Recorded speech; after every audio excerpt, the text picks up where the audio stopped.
진정한 변화는 있을 수 있을까?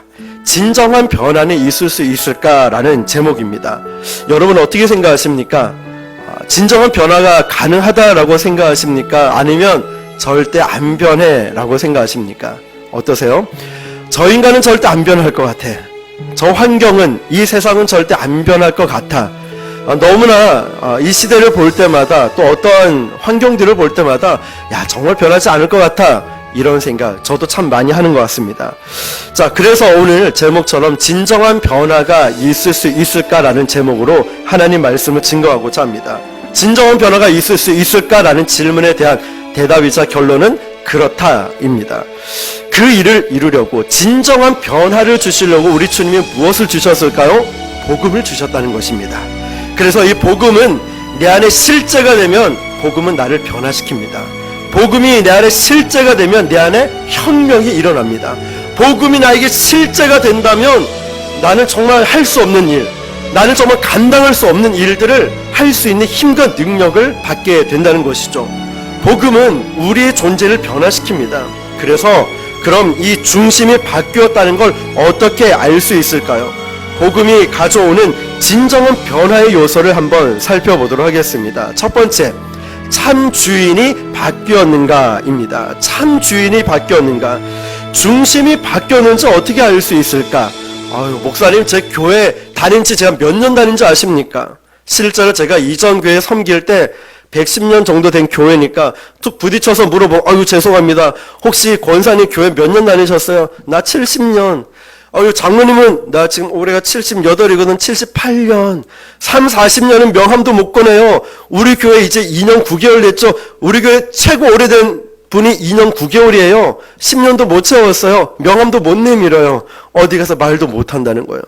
그 툭 부딪히면, 심지어는 청년들, 40 다 돼간 청년들 교회 몇 년 다녔니? 물어보면 40년요. 그냥 태어날 때부터 그 교회에 있었던 청년들이었어요.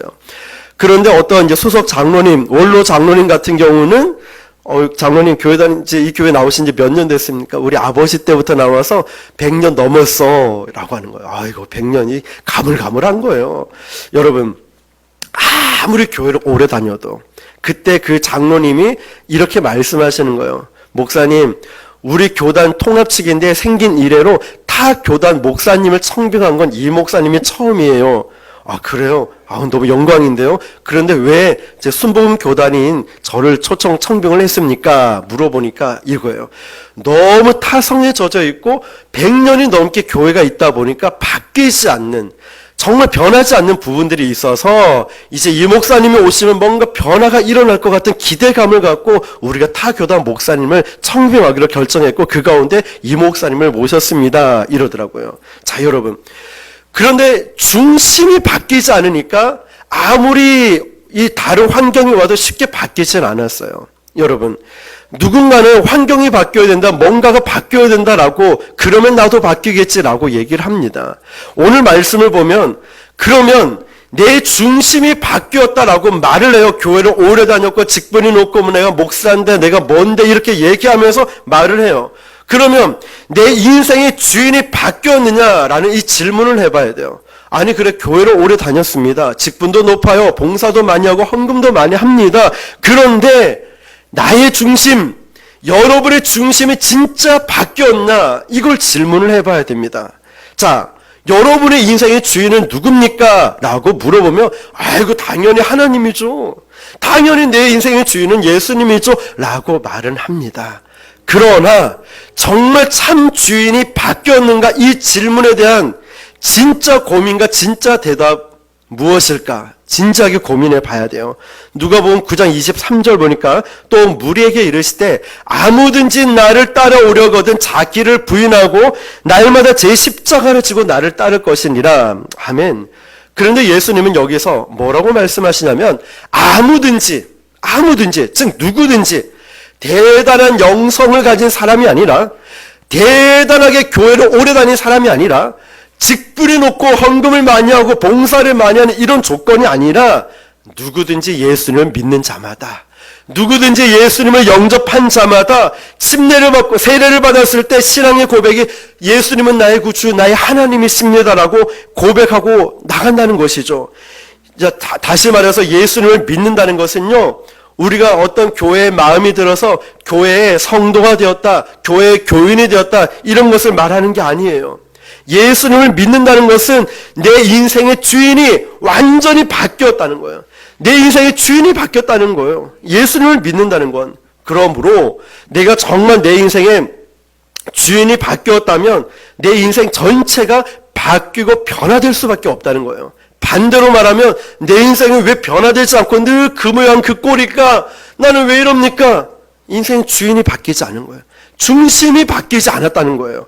여러분, 우리가 주님을 따라가려고 하면 오늘 아까 말씀처럼 내 인생에 나를 주인 노릇하고 있는 것을 부인할 뿐만 아니라 자기 십자가를 지고 주님을 따라야 된다는 거예요. 그러니까 내 인생의 주인이 바뀌는 건 여러분, 주님이 우리 절대 주인이 되셔야지만이 나를 부인하고 내 십자가를 지고 주님이 가신 길을 따라갈 수 있다는 거예요. 중심, 다시 말하면 주인이 바뀌어야 한다는 것이죠. 요한복음 10장 27절에도 내 양은 내 음성을 들으면 나는 그들을 알며 그들은 나를 따르느니라. 요한복음 15장 5절 오늘 본문 말씀처럼 나는 포도나무요 너희는 가지라. 그가 내 안에 내가 그 안에 거하면 사람이 많은 열매를 맺나니 나를 떠나서는 너희가 아무것도 할 수 없음이니라. 아멘. 우리는 주님을 떠나서 아무것도 할 수 없는 존재예요. 저와 여러분은 예수님을 떠나서는 아무것도 할 수 없어요. 예수님 없이도 얼마든지 저는 할 수 있거든요. 이런 분이 계셔요. 아이고, 나는 예수님 안 믿어도 나는 그냥 뭐 대충대충 살아도 별 문제 없던데요. 여러분, 이것이야말로 삶이 저주받은 확실한 증거 아닐까요? 이것이야말로 정말 불행한 자 아닐까요? 본능으로 사는 짐승이 아니라 하나님의 형상으로 힘입은 저와 여러분 인간이 하나님 없이 살 수 있다니요. 이것처럼 기가 막힌 인생이 어디 있을까요? 하나님의 형상으로 존재를 이렇게 존재가 하나님의 형상을 따라 태어남을 받았는데, 지으심을 받았는데 하나님 없이 살 수 있다니요. 우리가 내 마음대로 살아도 별 문제가 없다니요. 여러분, 이것처럼 불행한 인생이 또 있을까요? 하나님 없는 인생이 가장 비참하고 저주받은 인생 아닐까요? 여러분, 우리 자녀에게도 정말 내놓은 자식 같은 경우 뭘 해도 그냥 신경을 안 쓰잖아요. 무관심. 사랑하는 자녀에게 간섭을 하잖아요. 이래라 저래라. 그 이유가 무엇일까요? 사랑하니까. 애정이 있으니까. 관심 없는 자식에게는 그냥 뭘 하든지 내놓지 않습니까? 여러분, 그러면 주님이 참 주인이 된 것은 무엇으로 알 수 있을까요? 내 인생의 정말 주인이 하나님이십니다, 예수님이십니다라고 이거 알 수 있는 그 비결은 무엇일까요? 오늘 말씀처럼 그 열매로 알 수 있다는 거예요. 무슨 열매를 맺었는지를 보면 그 나무가 어떤 나무인지 알아요. 포도나무인지 배나무인지 사과나무인지 감나무인지 알 수 있다는 거죠. 이리가 양의 옷을 입었다고 속지 마십시오. 그를 자세히 주의해서 보십시오. 그가 하는 행동을 보면 알 수 있습니다. 행동이 이리이면 아무리 양의 옷을 입고 있어도 그는 이리일 수밖에 없듯이 그를 이끌어가고 있는 진짜 주인 노릇하고 있는 것, 그가 누구인지 누구를 따라가는지를 보면 정확하게 그가 누구인지를 알 수 있다고 주님이 말씀하고 있어요. 여러분이 따라가고 있는 그 주인이 누굴까? 여러분이 쫓아가고 있는 주인이 누굴까? 그 주인을 따라가고 있는 그걸 보면 누구인지를 알 수 있다고 주님이 말씀하셨어요. 참 주인이 바뀌지 않는 한 우리 내면의 진정한 변화는 있을 수가 없다는 거예요. 주인이 바뀌어야죠. 여러분, 주인이 바뀌지 않는 한 아무리 상황이 바뀌고 아무리 은혜를 받고 내가 막 뒤집어지고 아무리 방언을 하고 아무리 내가 은혜 받았다라고 막 떠들어다니고 말을 해도 주인이 바뀌지 않으니까 결국은 그 주인을 따라가요. 은혜를 많이 받았다 해도, 내가 정말 말씀의 감동과 은혜를 받았다 해도, 내가 봉사를 열심히 해도 결국 내 주인이 바뀌지 않으니까 물질을 따라가고 세상을 따라가고 저 사람을 따라가고 혈기를 따라가고 감정을 쫓아가는 거예요. 주인이 안 바뀌니까. 여러분, 내 속사람에 있는 내 안에 있는 주인이 바뀌지 않으니까 옛사람으로 돌아가는 거예요. 아무리 은혜 받아도 그때뿐인 거예요. 주인이 안 바뀌니까 세상으로 돌아간다는 거예요. 잘 보세요. 분명히 저와 여러분도 어떤 부흥회나 새벽 기도나 아니면 기도의 시간이나 선교를 갔을 때나 어떤 시간에 은혜 받은 기억이 있을 거예요. 근데 돌아서니까 제자리예요. 돌아서니까 내가 세상을 쫓아가고 있어요. 왜 그럴까요? 주인이 안 바뀌어서 그래요. 주인이.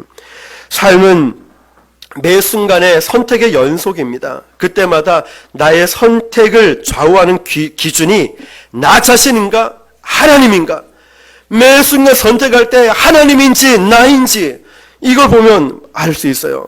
진정한 변화를 경험한 사람들은요, 그걸 선택해야 될 순간에 나의 기쁨이 내 뜻이 아니라 하나님의 선택을 한다는 거예요. 하나님의 뜻을 선택한다는 거예요. 이게 바로 주인이 바뀐 사람의 모습이라는 거예요. 그게 진정한 변화를 경험한 사람의 모습이라는 거예요. 오늘 주일날 예배 갈까 말까? 내가 이걸 할까 말까? 내가 정말 하나님 기도할까 말까? 새벽 기도 갈까 말까? 중보 기도 갈까 말까? 늘 선택을 합니다. 내가 싸울까 말까? 내가 혈기를 부를까 말까? 근데 정말 많은 순간의 선택에 기로에 놓여져 있어요. 근데 주인이 바뀐 사람, 정말 하나님이 원하시는 사람은 내가 원하는 뜻인가? 하나님이 원하시는 뜻인가? 이 가운데 하나님의 뜻을 선택한다는 거예요. 주인이 바뀐 모습이죠. 아브라함을 보십시오. 가장 사랑하는 아들 이삭을 바칠 때 그 모리아 산에서 이삭을 바치려고 할 때 하나님이 원하는 테스트는 이거예요. 네가 사랑하는 아들 독자 이삭, 하나님이냐 네가 사랑하는 거냐, 네 뜻이냐 하나님 뜻이냐. 아브라함은 하나님을 선택하지 않습니까? 최고 어려운 결단 아니었을까요?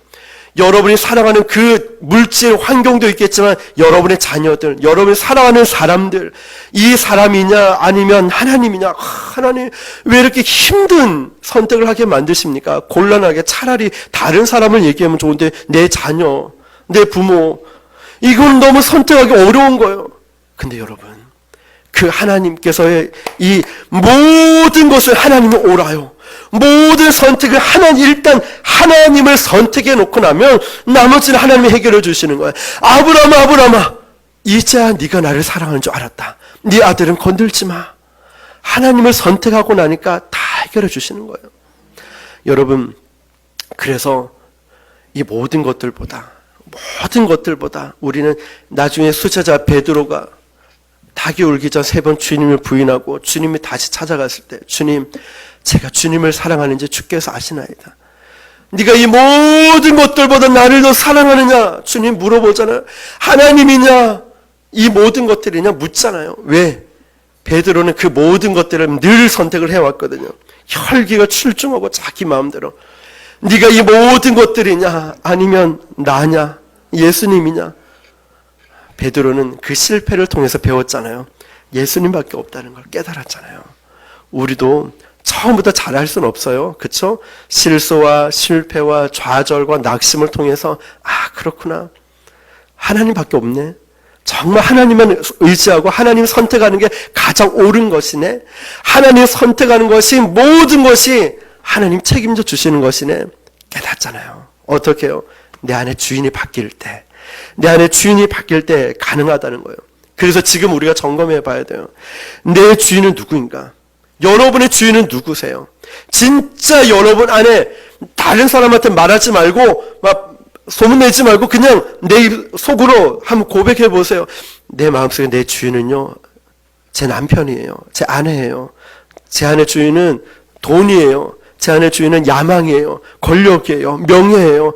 제 안의 주인은 사랑하는 누구예요. 내 안의 주인은, 진짜 내 안의 주인은 세상 유혹들, 쾌락들이에요.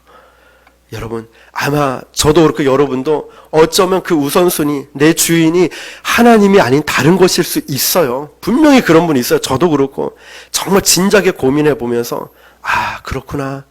내 안의 주인은 하나님이 아니라 난 지금까지 그냥 교회가 커지고 교회를 건축하고 그냥 내 이름 드러내고 이런 교만한 모습이 내 주인이었구나. 저 여러분 어쩌면 다 다를 수 있을 거예요. 한번 점검해 보시라고요. 자, 2번째, 사랑의 대상이 바뀌었는가 보는 거예요. 진정한 변화를 경험한 이 2번째 증거는 사랑의 대상이 바뀌었는가입니다. 하나님은 사랑이십니다. 아멘이십니까? 하나님은 사랑이셔요. 이 사랑이라는 개념은 본래 하나님에게서부터 나왔습니다. 사람은 그 속성상 마음과 뜻과 정성과 힘과 목숨을 다해서 모든 것을 사랑하게 되어 있어요. 그런데 전혀 다른 개념의 두 대상을 동시에 사랑한다는 건 절대로 있을 수가 없다는 거죠. 내가 이 여자도 사랑하고 저 여자도 사랑하고 있을 수 없어요. 이 남자 저 남자 아니에요. 빛도 사랑하고 어둠도 사랑하고 아닙니다. 하나님도 사랑하고 세상도 사랑하고 있을 수 없다는 거예요. 세상을 사랑하면서 하나님을 사랑할 수 있을까요? 있을 수 없습니다. 진짜 사랑은요. 세상은 사람의 자아를 자꾸만 부추기는 속성이 있어요. 어떻게 했냐면 세상도 사랑하고 하나님도 사랑할 수 있어. 그럴 수 있지. 세상을 사랑하면 하나님 아버지의 사랑이 그 안에 있을 수가 없기 때문에 절대 그럴 수 없다는 거예요. 세상 쾌락을 쫓아 살아가면서 하나님을 사랑한다? 절대로 있을 수 없다는 거예요. 세상의 주체는 항상 내 자신, 하나님께 드리는 물질도 아깝고요. 조금 하나님께 드리는 봉사도 아깝고요. 드리는 시간도 다 아까워요. 근데 나를 위해서 드리는 시간은 너무너무 행복해요. 홈쇼핑을 하고 나를 위해서 막 이것저것 하고, 그리고 항상 내 중심이요. 내 중심, 나. 그것도 바른 내가 아니라 비틀어지고 병든 나의 만족과 유익을 위해서 살아갑니다. 죄인된 나의 정욕을 충족시키기 위해서 사는 것이 세상이고 세상의 가치입니다. 둘 중에 하나입니다. 무엇을 사랑하고 누구를 사랑하고 어떤 것을 사랑하고 이것도 사랑하고 저것도 사랑하고 모두 다 사랑합니다 라고 말을 해도요, 결국 사실은 내가 사랑하는 건 하나밖에 없어요.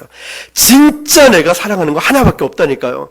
여러분, 제가요 이것도 사랑하고 저것도 사랑한다라고 말하는데 진짜 내가 임종을 앞두고 있어요. 내가 죽음을 앞두고 있다고요. 그때 사랑하는 건 하나밖에 안 남더라고요. 돈 없어져요. 세상 향락 쾌락 없어져요. 다 추려내고 진짜 내가 죽음을 앞두고 있을 때 사랑하는 건 딱 한 가지가 남더라고요. 마지막 내가 천국 가기 전에 보고 싶은 사람이 있어. 만나고 싶은 사람이 있어요. 그 사람, 한 가지가.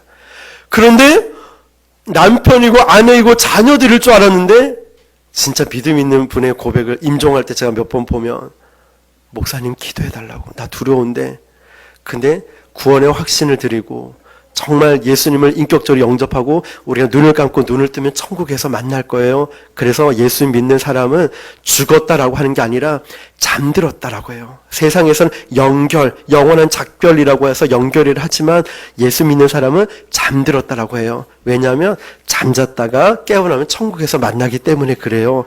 이런 얘기해 주니까 그분이 고백이 바뀐 거예요. 우리 자녀들, 남편, 아내 이런 게 아니라, 하나님, 난 주님밖에 없습니다. 내 안에는 정말 주님밖에 없어요. 제가 그동안 헛된 걸 사랑하고 헛된 걸 믿고 따라왔네요. 내 안에 주님밖에 없어요. 다 사라지고, 물론 부모님, 자녀들, 아내, 남편 다 사랑하죠. 근데 진짜 내가 사랑하는 건 그 많은 것들 중에 하나밖에 안 남는다는 거죠. 다른 나머지는 그 하나를 위해서 존재하는 것들이었다는 거죠. 하나님조차도 예외가 아닙니다. 여러분, 내가 나를 지독하게 사랑하잖아요. 내가 세상을 지독하게 사랑하잖아요. 안타깝게도 하나님조차도 이용하고 있는 걸 봐요. 내가 정말 안타깝게도 나의 야망과 나의 만족과 나의 유익을 위해서도요, 그걸 사랑하니까 하나님을 이용하고 있는 경우도 있다는 것이죠. 여러분, 이건 너무나 끔찍한 일입니다. 사랑하면 무슨 일이든 할 수 있다는 것입니다. 결론은 하나입니다.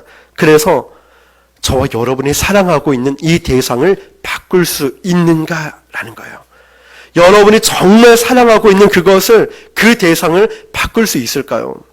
사랑의 대상이 바뀌면 그 다음은 열심히 해라 마라 할 필요도 없어요. 여러분, 우리 교회 안에서도 그래요. 아유, 집사님 이것 좀 하십시오. 아유, 우리 이거 청년 이것도, 이럴 필요가 없어요. 하나님을 사랑하니까 알아서 해요, 그냥. 하나님을 사랑하니까 기쁜 마음으로 해요. 하나님을 사랑하니까 아무리 어렵고 힘들고 그런 일이 있어도요, 기쁨으로 합니다. 여러분, 저도 그렇더라고요. 저도 밤을 새워서 우리 교회를 개척하기 그 전부터 저는 그랬어요. 뭐 새벽 1시, 2시 밤을 새워서 말씀을 보고 어떤 때 기도를 하고 어떤 때 정말 이제 성경을 막 이렇게 공부를 하는 게 하나님 말씀이 너무 좋으니까 가르치지 않아도 누가 막 하라고 하지 않아도 새벽에도 밤늦게도 막 부르면 신방 가고 막 누가 뭘 하라고 시키지 않았는데 하게 되더라고요. 하나님을 사랑하니까. 하나님을 사랑하니까 교회도 저절로 사랑하게 돼서 이전에 교회가 어렵고 막 갈라지고 싸움 나고 할 때도요. 목사님이 시키지 않았는데도 막 교육자가 없거나 문제 있는 곳에 막 찾아가서 막 잠재우고 어떤 부서 없으면 이제 초등부 갔다가 유치부 갔다가 뭐 고등부 갔다가 청년부 갔다가 장애인 선교부 갔다가 뭐 전도팀 찬양팀 오만데 막 틈틈이 시켜서가 아니라 하나님 사랑하니까 그냥 몸이 막 쓰러질 것 같아도 막 가더라고요. 그런 것 같아요, 여러분. 결국 내가 사랑하는 대상이 바뀌게 되면 그 다음에는 이렇게 저렇게 말할 필요가 없다는 것이죠. 존재와 중심으로 진짜 내 안에 사랑의 대상이 바뀌면요, 모든 상황과 또 조건을 뛰어넘을 수 있기 때문에 더 이상은 다른 문제는 문제가 아니더라고요. 여러분, 그러면 사랑의 대상이 정말 복음 안에서 바뀔 수 있어요, 목사님? 정말 복음 안에서 이 사랑의 대상이 바뀔 수 있을까요? 그렇습니다.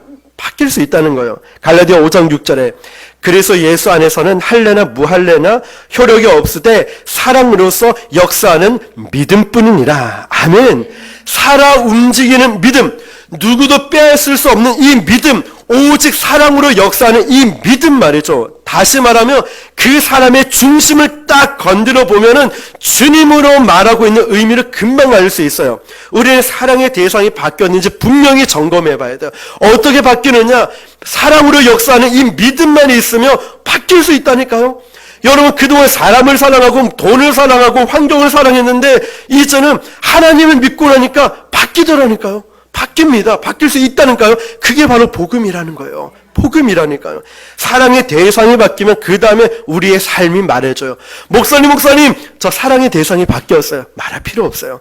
여러분의 삶을 보면 알 수 있어요. 정말 우리의 삶을 보면, 내가 예전에는 막 기복이 심했는데, 내가 예전에는 늘 넘어졌는데, 늘 상처받고 좌절하고 낙심했는데, 예전에는 게을렀는데, 예전에는 정말 설렁설렁 그냥 억지로 했는데 내 삶을 보니까 열정이 생긴 거예요. 내 삶을 보니까 기쁨이 생긴 거예요. 내 삶을 보니까 언제부터 내가 이렇게 열심히 신앙생활을 했지? 주인이 바뀌었기 때문에 그래요. 내가 이제 사랑의 대상이 바뀌었으니까 내 삶이 달라진 거예요. 여러분, 우리의 삶이 말해준다는 것이죠. 마지막 세 번째, 진리 안에서 참 자유를 누리는가.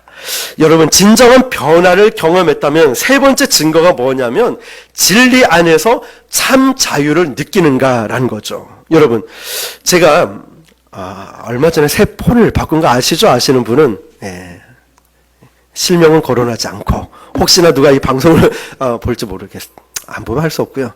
어쨌든 이 폰을 샀는데 갤럭시 노트예요. 이걸 아이폰 쓰다가 이걸 쓰니까 어떻게 해야 되는지 설명서가 요즘은 간단 설명서에서 그냥 없어요, 별로.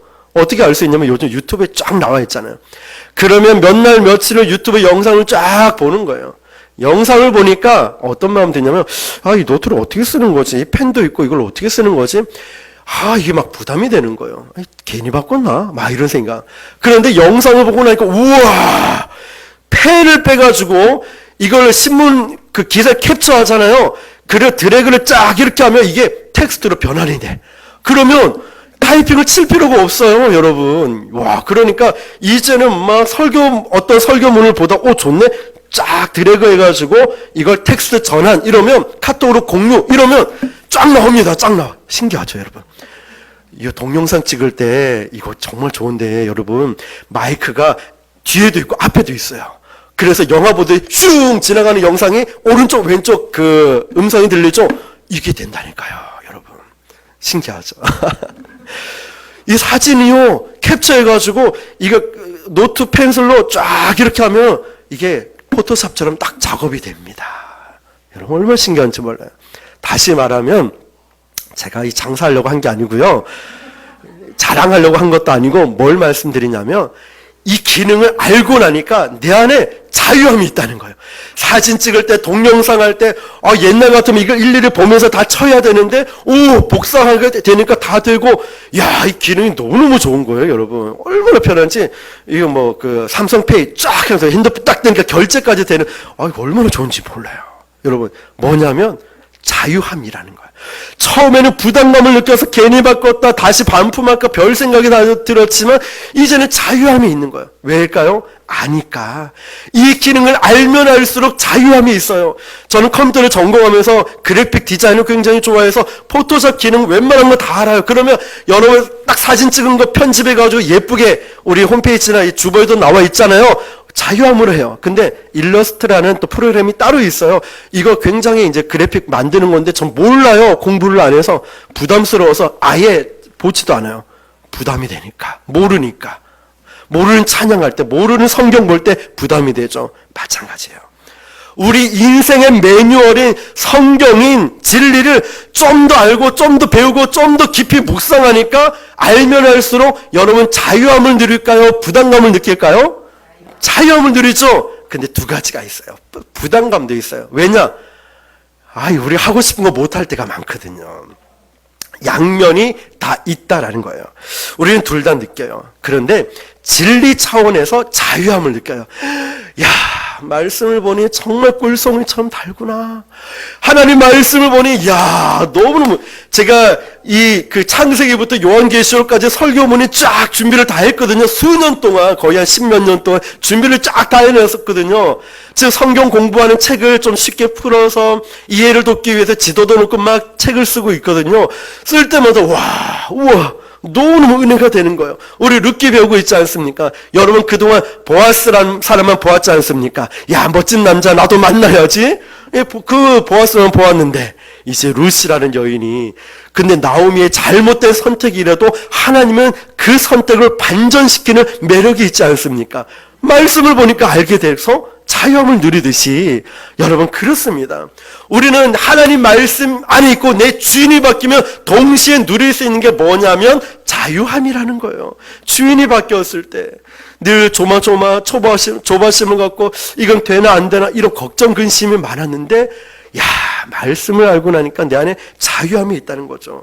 여러분, 주님은 원수를 사랑하라. 이 원수 사랑하는 게 쉽지 않죠. 오른뺨을 다리면 왼뺨 대라. 요즘 누가 그렇게 할 수 있을까? 이런 생각이 들죠. 그런데 이 말씀을 진짜 내 안에 임하게 되고 말씀을 내가 정말 깨닫고 은혜를 받고 나니까 내 마음에 기쁨과 자유함이 넘치게 된다는 거예요. 여러분, 결론은 단순합니다. 그러면 목사님, 오늘 제목처럼 어떻게 진정한 변화를 경험할 수 있을까요? 분명히 세 가지를 말씀을 드렸지만 그 중에 중요한 건 이겁니다. 어떻게 하냐면 방법 한 가지예요. 아예 하나님 말씀으로 결론을 지어버리는 거예요. 그냥 나는 말씀대로 살기로 결단했습니다. 정말 하나님 말씀대로 제가 살기로 결단을 해버렸어요. 내 주인은 바뀌었습니다. 오직 예수님. 내가 남편도 아내도 자녀도 사랑하는 그 대상이 물론 사랑하지만 내 우선순위는 하나님이십니다라고 결론을 지어버리는 거예요. 결론을 지어버리는 것. 이러면 게임 끝나는 거예요. 이전에는 뭐 하다 보니까 이게 하나님 하셨구나. 그렇죠. 맞아요. 이게 진짜 하나님 원하시는 뜻이군요. 자, 이제는 역으로 가는 거예요. 이미 모든 것의 결론은 하나님, 내 인생의 주인은 하나님, 내 삶의 목적도 하나님. 이 결론을 냈고 모든 걸 진행해 버리는 거예요. 이게 제일 빠른 방법이고 이 안에 자유함이 있다는 거예요. 이 안에 결론으로 내가 지어버리면 마음에 자유함이 찾아온다는 거예요. 그러므로 진정한 변화란 오직 진리로 결론을 붙잡고 진리로 참 자유함을 누리는 거예요. 자, 하나님 말씀으로 결론을 짓는 거예요. 그래서 예전에 이런 말 많이 했죠. 복음이 결론이 되게 해라. 모든 것의 결론은 하나님 말씀, 모든 것의 결론은 내 안에 계신 주님이 내 안에 모든 결론이 되는 것입니다. 사랑하는 성도 여러분, 오늘도 이 세 가지 사실을 기억하면서 정말 변화될 수 있을까? 이 세상이 변화될 수 있을까? 우리 교회가, 내가, 저 사람이 변화될 수 있을까? 걱정하지 마십시오. 내 인생의 주인이 바뀌면 가능합니다. 어떻게 해요? 사랑의 대상이 오직 주님밖에 없어요. 한 사람 하나밖에 사랑하지 못해요. 그분은 바로 우리 예수 그리스도, 우리 주님만 사랑하는 거예요. 그렇게 결론을 짓고 살아가는 거예요. 내가 봉사하고 헌금하고 주의 일을 하는 모든 목적 하나님의 영광을 위해서. 이렇게 살아가면 모든 것이 하나님이 책임져 주시는 것입니다. 그럴 때 진정한 변화를 경험할 수 있게 되는 것입니다. 오늘도 저와 여러분들이 이 말씀을 붙들고 참된 변화 경험하며 여러분을 통해서 또 다른 누군가를 변화시킬 수 있는 통로로 쓰임받을 수 있길 예수님의 이름으로 축원합니다. 기도하겠습니다. 오늘 주신 말씀을 붙들고 한번 기도할 때